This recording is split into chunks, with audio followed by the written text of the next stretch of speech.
As an Easter gift, I'm not going to do a lesson on sins and the commandments today. I'm just gonna go ahead and start in on the masculinity program. Um, we'll start in John, uh, chapter 16, verse 33. I have said this to you so that in me you may have peace.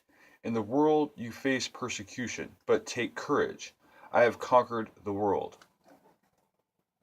To me, this verse, John 16:33, embodies the gospel.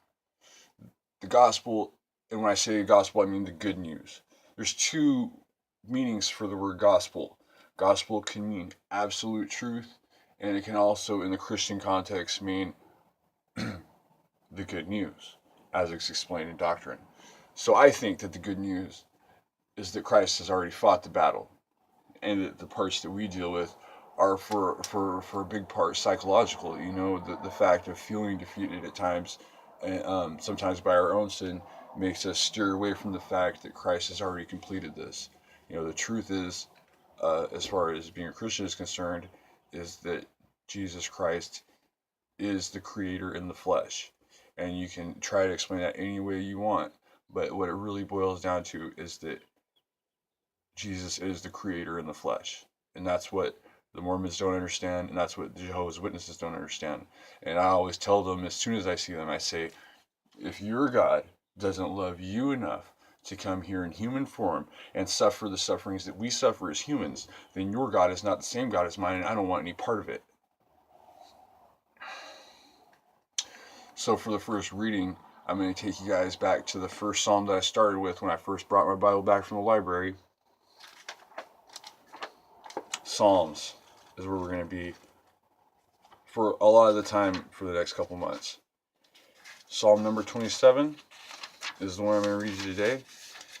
And I'm not going to explain it too much after I get past, unless I just get inspired in the middle of it. But what I'm doing is, this Easter season, is I'm restoring the masculinity of the church.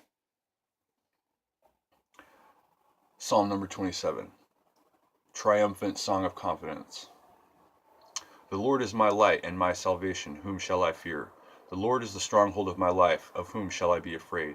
When evildoers assail me to devour my flesh, my adversaries and foes, they shall stumble and fall. Though an army encamp against me, my heart shall not fear. Though war rise up against me, yet I will be confident. One thing I asked of the Lord, that will I seek after, to live in the house of the Lord all the days of my life, to behold the beauty of the Lord, and to inquire in his temple.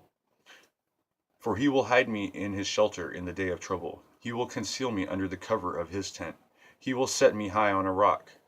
Now my head is lifted up above my enemies all around me, and I will offer in his tent sacrifices with shouts of joy. I will sing and make melody to the Lord. Hear, O Lord, when I cry aloud. Be gracious to me and answer me. Come, my heart says, seek his face. Your face, Lord, do I seek. Do not hide your face from me.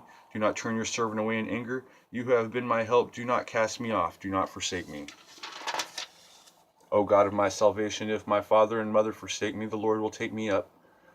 Teach me your way, O Lord, and lead me on a level path because of my enemies. Do not give me up to the will of my adversaries, for false witnesses have risen against me, and they are breathing out violence. I believe that I shall see the goodness of the Lord in the land of the living. Wait for the Lord. Be strong. Let your heart take courage and wait for the Lord.